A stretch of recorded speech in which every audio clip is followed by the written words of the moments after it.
Let's take a look at the home page. Let's take a look at what the home page has to offer on the team site. So going back to my home page, clicking on the SharePoint logo up in the top takes me back to the home page. And what I see over here is on the left hand side, what I see is a bunch of links. And on the top again, what I see is a bunch of links. And these two are known as the two different types of navigations within a SharePoint site.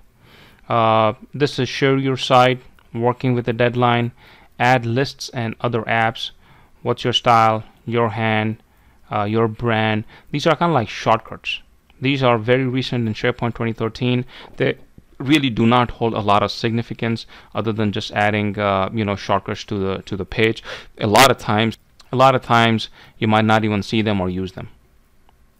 And up in the top you have some different types of buttons over here, and more buttons on the right over here, and then this small little button over here, which is a settings button, which we're going to cover a lot. And down at the bottom over here, what I have is the documents. This is the documents library itself. I can either go to documents over here, which is going to take me to the document page, or I could hit on back, go back to the home page, and I have the documents web part. And you're going to hear a lot about web parts. Everything in SharePoint is all about web parts. So you're going to see the documents web part down at the bottom over here. I can go ahead and add as many web parts as I want on a page.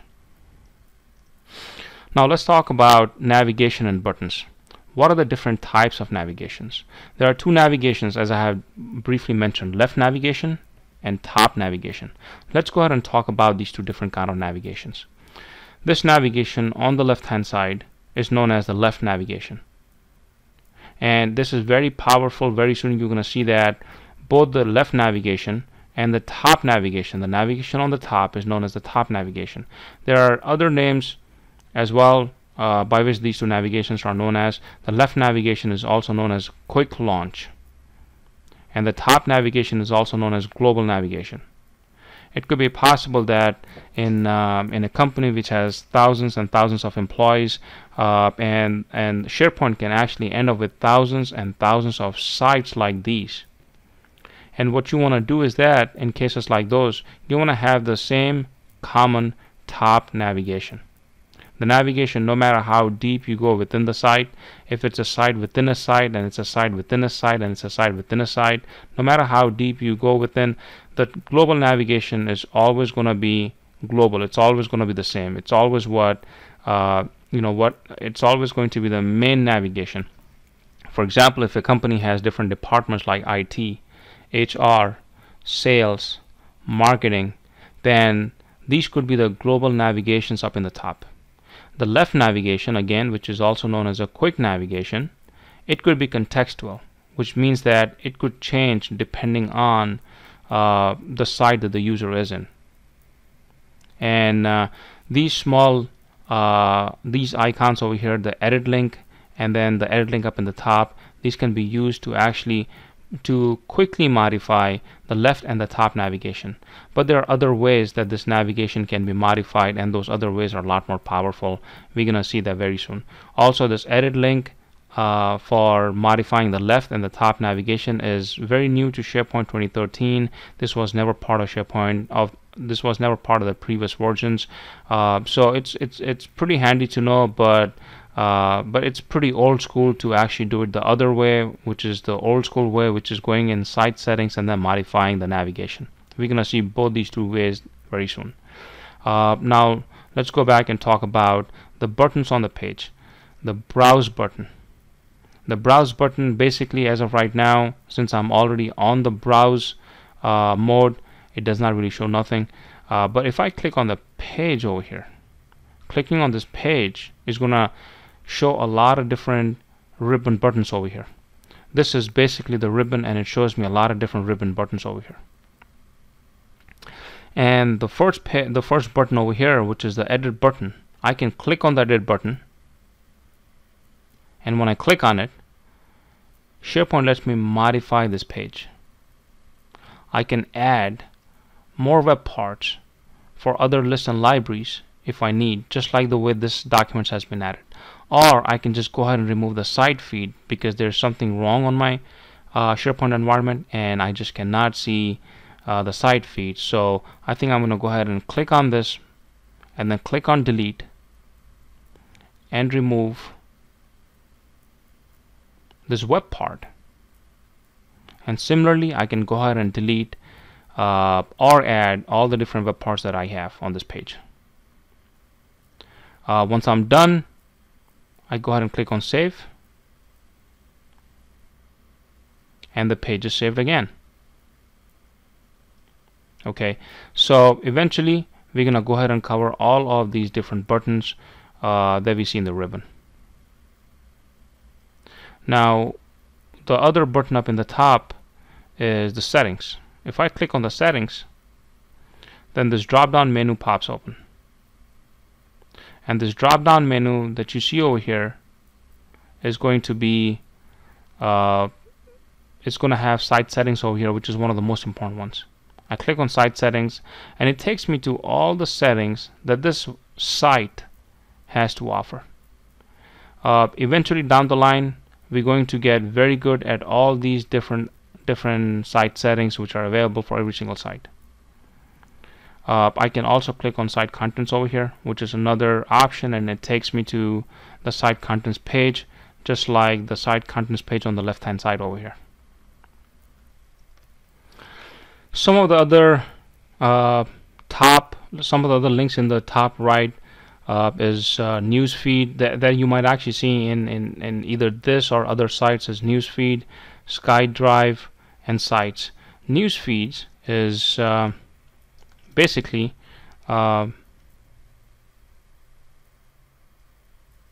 newsfeeds is basically available up in the top over here, and it provides you it provides you newsfeed. It's a newsfeed web part which basically gives you all the newsfeed. SkyDrive is connected to hotmail.com, and it lets you automatically upload your documents to Hotmail. It is very similar to the Google Drive. Sites is basically the list of all the sites that you have available. Share, follow, sync, edit, focus on content. These are again some of the other buttons, and I have these buttons over here as well. I can use share to share my website. Now don't forget, SharePoint is pretty big on security. It could be possible that there are only a few bunch of people who have access to the site, and you want to share it with more people. So you can actually write down, like if I write down everyone over here, write down a personal message, gets access now, and click on show options, and over here I can this option is going to send them an email out, and down at the bottom over here these are several different groups, security groups, and I can make these users, and in this case everyone, part of any of these security groups. Security is pretty big in SharePoint, and we're going to have detailed conversation on security down the line. I click on share, and now I can, my website would actually be shared with everyone. Follow is basically when someone is following this site and get back, and the thing, and users can actually click this, and they can, it's kind of like bookmark, and they can actually get back to your site page very easily. Sync is for creating a synchronized copy of this document library on your computer. So basically, instead of you browsing to this web page to access a certain document library, what you can do is that you can sync it, so that it's more like a folder or a drive on your machine, and you could just access it right from your machine instead of going to this browser.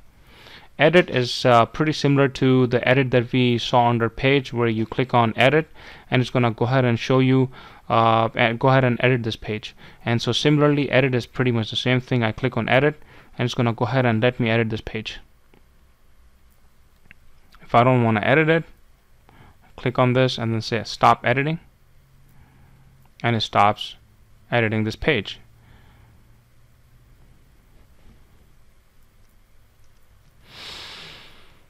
Now let's get a good understanding of the site structure.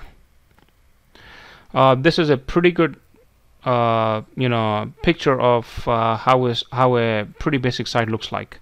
A site can have document library, several different libraries. It can have several different lists, and we're gonna see what are some of these lists, like announcements list, calendar list, task list, contacts list, or custom list. And this custom list could be any other kind of list that you want. It could be a students list, it could be courses list, it could be an inventory list, it could be cars list, or it could be any other list that you want. And they could be anywhere from 0 to 10,000 different lists or document libraries within a site. And then other than document libraries and lists, of course there are pages. They could be, and so other than these three, document libraries, list, and web pages, which are pretty much the core and which make up a whole site, there could be several others like site newsfeed. There could be survey, and there could be a lot of other components within a site.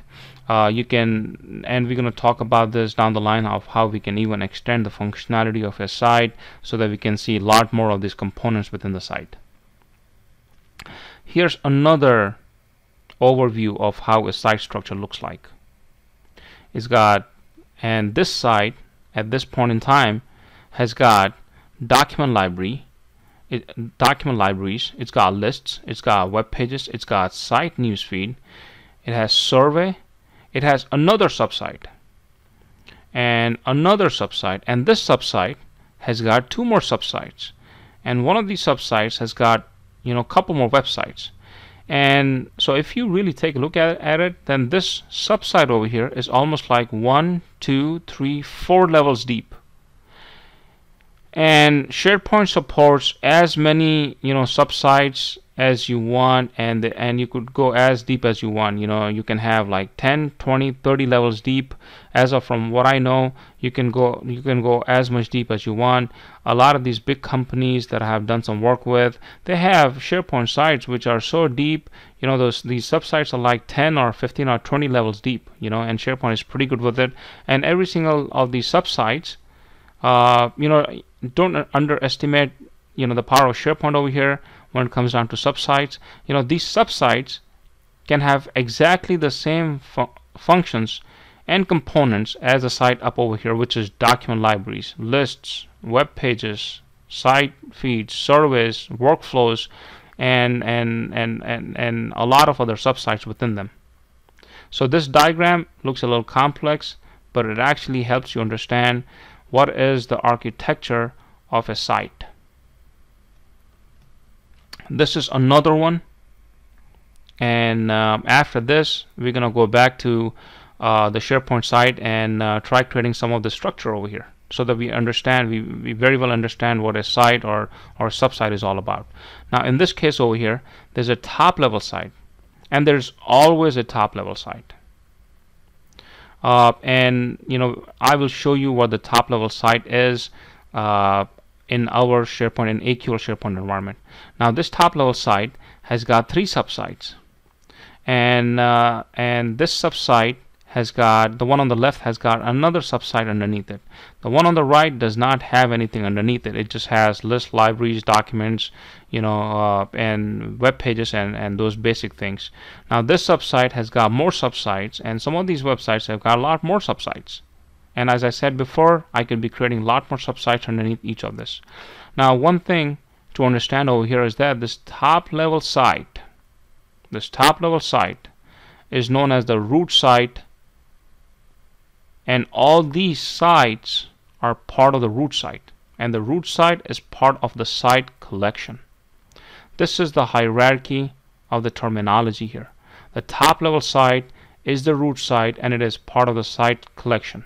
We're going to talk a lot about the site hierarchy down the line, but this document describes pretty well what the site collection is in this hierarchy over here. So now let's go ahead and create and view subsites. So I'm going to go ahead and create 2 sites. Website is the wrong terminology. I should be saying sites. So I'm going to go ahead and create 2 sites. One is the travel site, and then the second one is the facility site.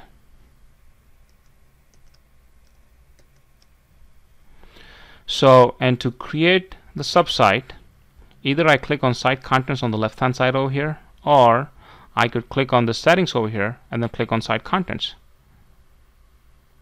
Now once I do this, once I click on the site contents and I'm at the site contents page, then what I see over here is the contents of the site. This top section over here up at the top, this basically shows the contents of the site.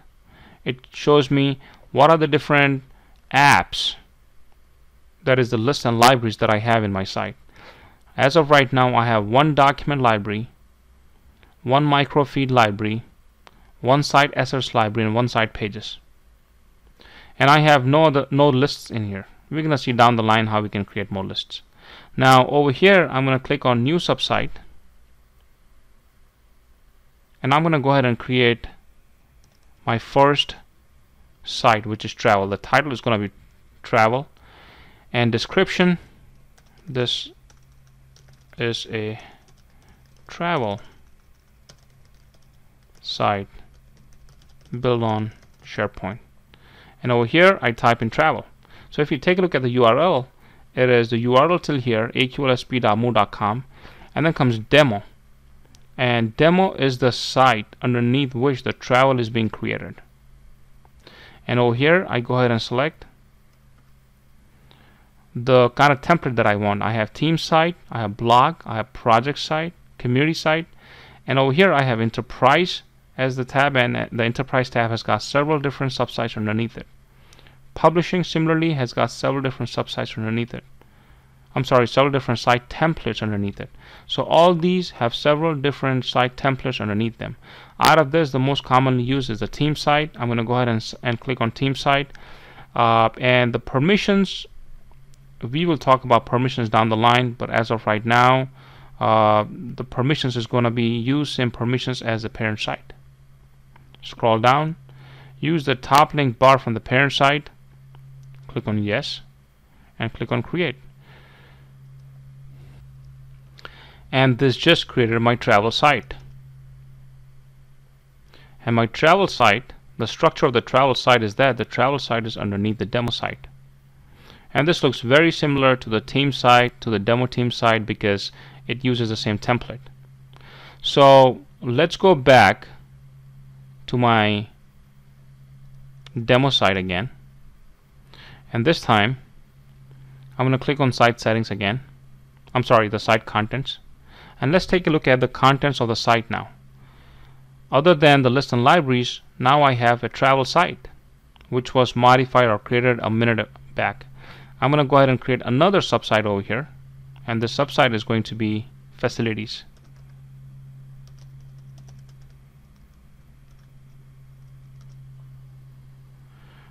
Theme site is the site template. Permissions is use same permissions as the parent site, and use top link bar from the parent site. And this creates my facilities site as well. I'm going to go back to my demo site,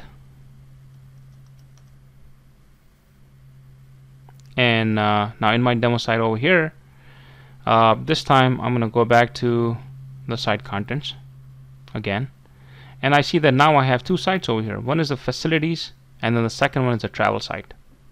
So this is how I can go ahead and create subsites. Now let's talk about customizing the site navigation. We talked about the left navigation and the top navigation. We talked about how we can customize the left and the top navigation from two different ways. So now let's go back and start modifying, start customizing the left navigation, and then we do the top navigation.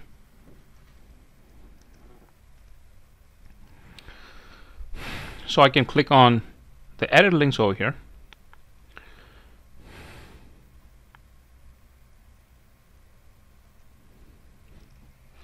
Let me refresh. Click on edit link on the left hand side, and click on plus link, and I'm going to add a link to youtube.com.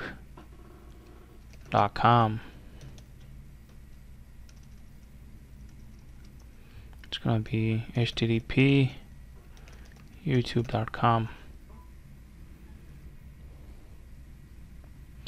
And up in the top, hit on save over here, and this just adds my YouTube link right here. The same thing for the top navigation as well. I can click on the plus sign over here and then add a link for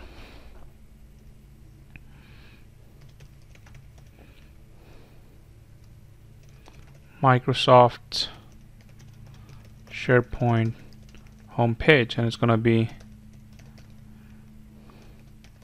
sharepoint.microsoft.com.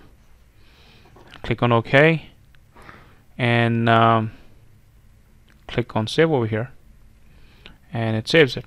So this is a way of adding quick links using the edit links option on the home page itself or on any other page. The second way of actually is from the site settings. So I go to site settings,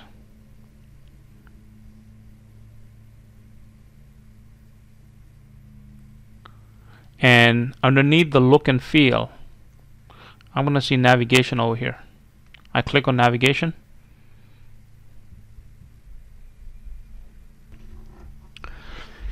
and on the navigation settings page over here, I'm going to see the global navigation, which is the top navigation, the current navigation, which is the left navigation, or the quick launch navigation. And if I scroll down, then I see the structural navigation just the way it appears. Editing and sorting can be done over here, and I can go ahead and add links to current navigation or to global navigation.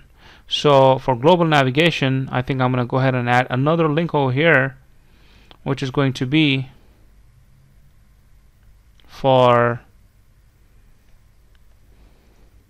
Yahoo Mail. It's going to be ymail.com, or the title is going to be Yahoo Mail, and the URL is going to be ymail.com.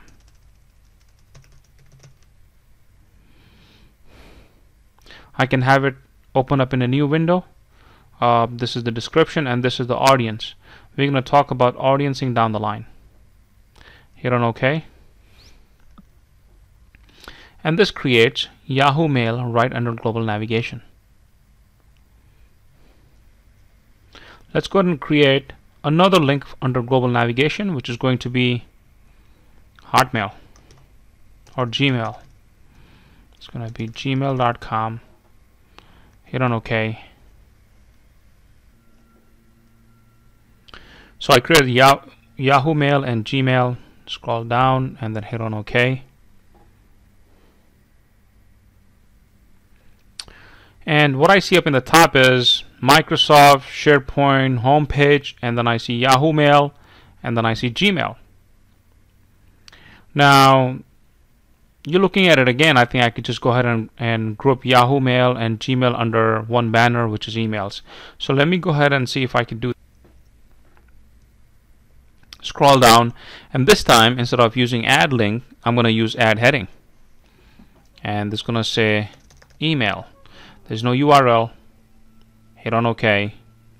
And now the beautiful part is that I can go ahead and move this down using these two buttons over here. Do the same thing with Yahoo Mail. Move it down, and actually arrange this a little bit by moving this up. So what I have is email, or emails, as I would like to have emails.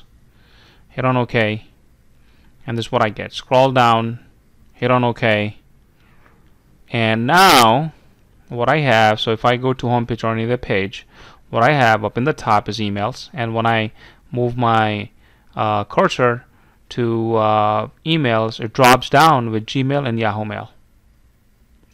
I could do the same kind of configuration using the left hand navigation as well. Let's take a look at the tree view.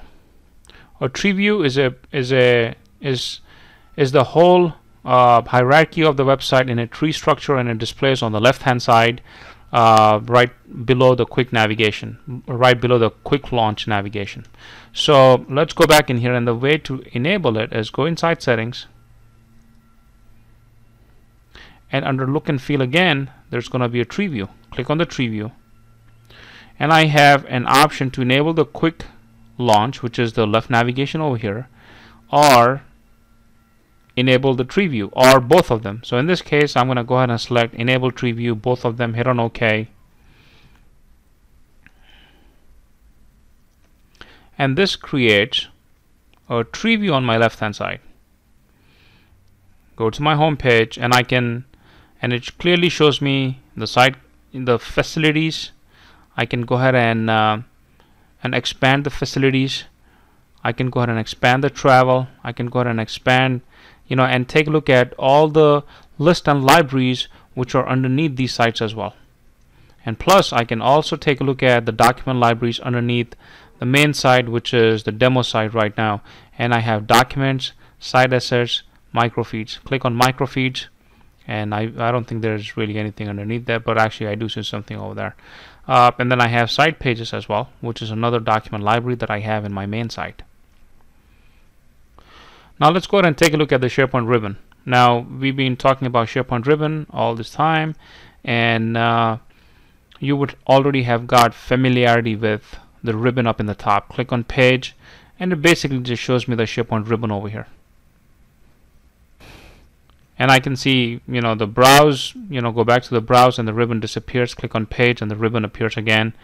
And click on the site content and all these different options that I have on the ribbon. Actually, some of these other settings that I have on the ribbon are these buttons over here, and as I said before, we're going to dig into these buttons down the line. Right now, let's go ahead and take a look at the ribbon, how the ribbon changes depending on where I am right now. So I click on documents and actually go to the documents library, and this is what I see. Now up in the top, I have these tabs: the files and the library. So I have these two tabs, and they have their own ribbon controls.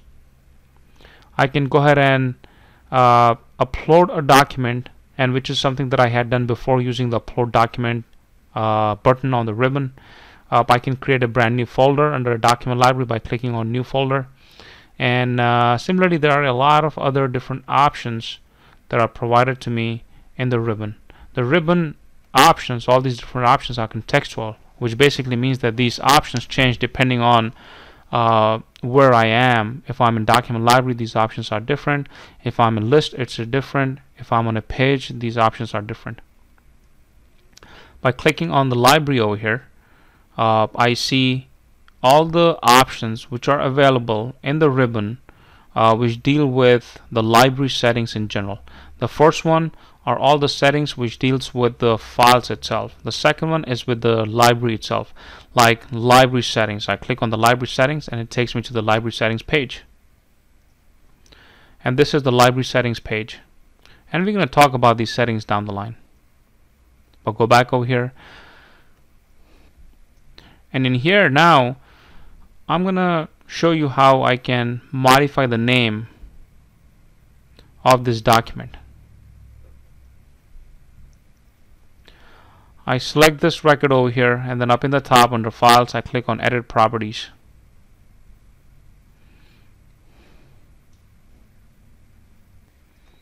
And what I get over here is this page where I can go ahead and modify the name of this document. In this case, I'm going to go ahead and just change it to demo document 1. Hit on save. And it brings me back to the document library. And this time the name is different because I have just renamed it. Now let's talk about WebParts. What exactly are WebParts? We're going to be hearing about WebParts and app parts several times within SharePoint. SharePoint is all about WebParts and all about app parts. So a WebPart is an independent component that can be reused, shared, personalized by all users who have permissions to access it. WebParts are also the basic building blocks of a page. Each web part occupies its own rectangular area within the page. By using the web parts, you can organize disparate information and consolidate text such as lists and charts, and web contents such as text, links, and images into a single page. So let's go ahead and review the basic web parts by adding them. In general, web parts are basically what you see when we go to the home page. On the left hand side, on the right hand side, when you see the documents, that is basically a web part. So this is basically a web part. It's rectangular, and I can go ahead and add as many web parts as I want on this page by clicking on Page, Edit,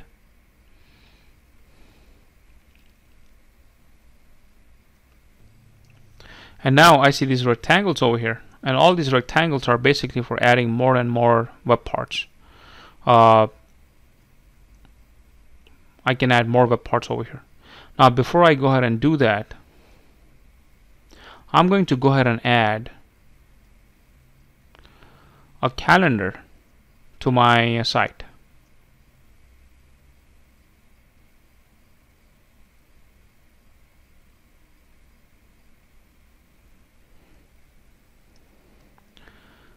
Click on Site Contents, or I could just click on Add an App from here. Add an app,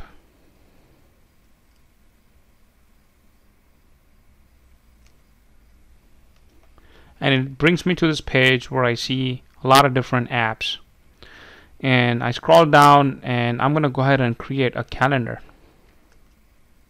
Click on the calendar, give it a name, calendar, hit on create, and what I get is a calendar list which has been created from the calendar app. So now I'm going to go ahead and add this calendar web part or the calendar app part on my home page. Click on Edit,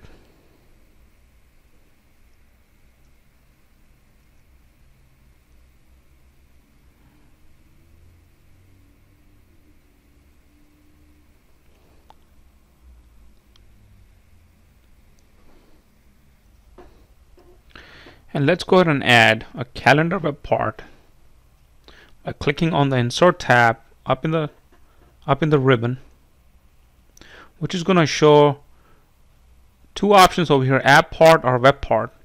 If I go to web part, it's going to show me all the web parts which exist within SharePoint, even those which are app parts.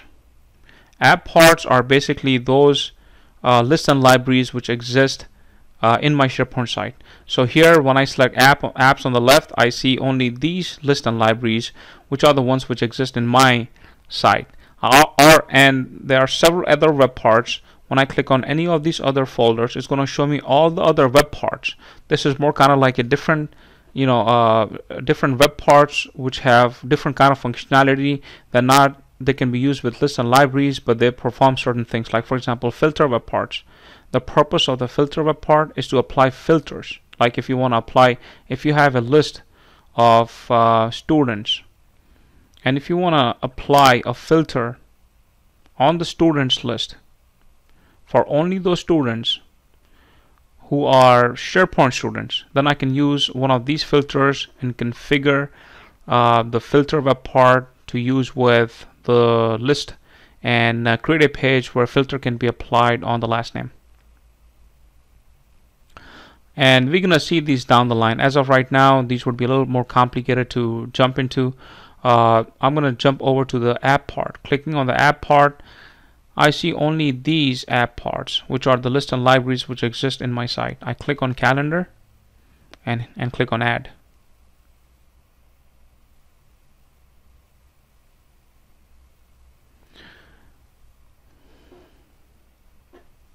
This brings me the calendar app part on my page. All I have to do is hit on save to get out of the edit mode. And this is what I get: calendar and documents.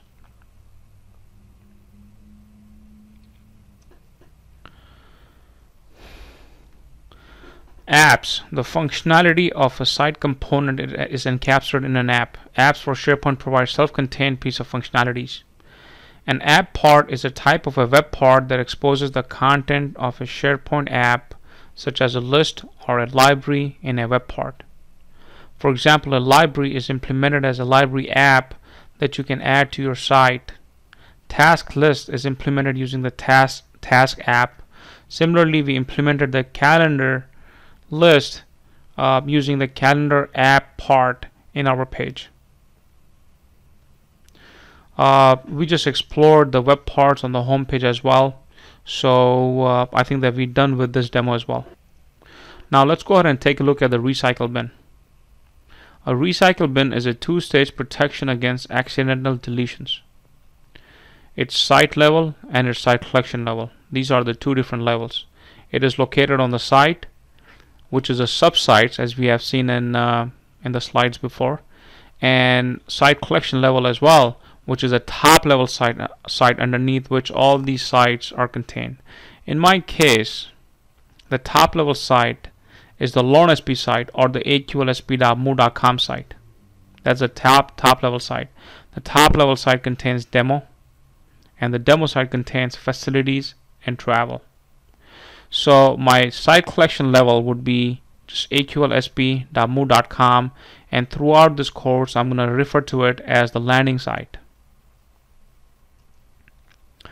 Other than the site owner access versus site user access, the site owner can restore any content from the site recycle bin, whereas a regular user can only see what they have deleted.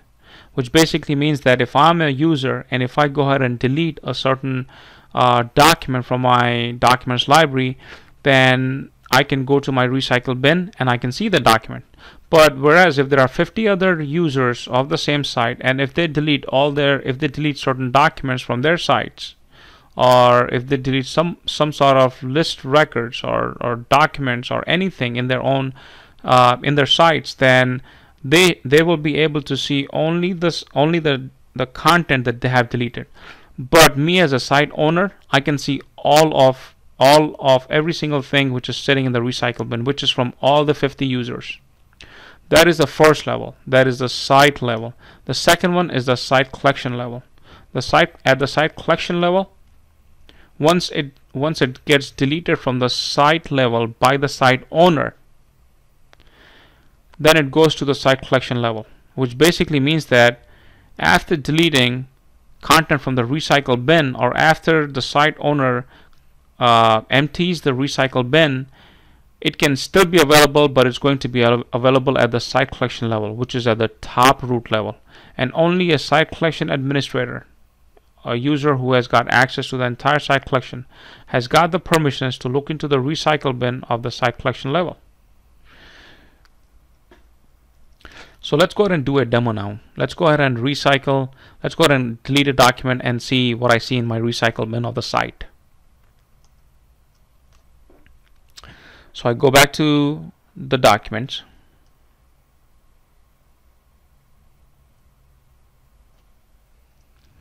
And in here, I'm going to go ahead and delete this document.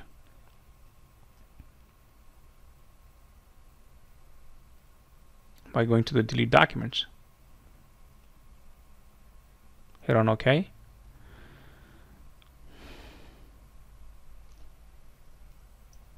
And the document is deleted. Now I'm going to go to the site contents and go to the recycle bin, and I can already see that there's one document in the recycle bin.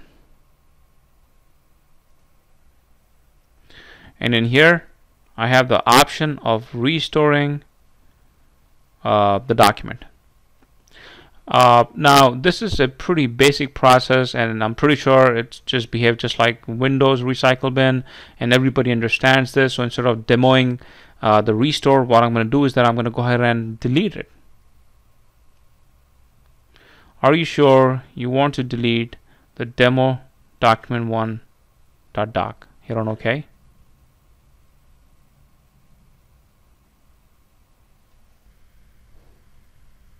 So now that I deleted recycle bin, the document library from the recycle bin of the demo site.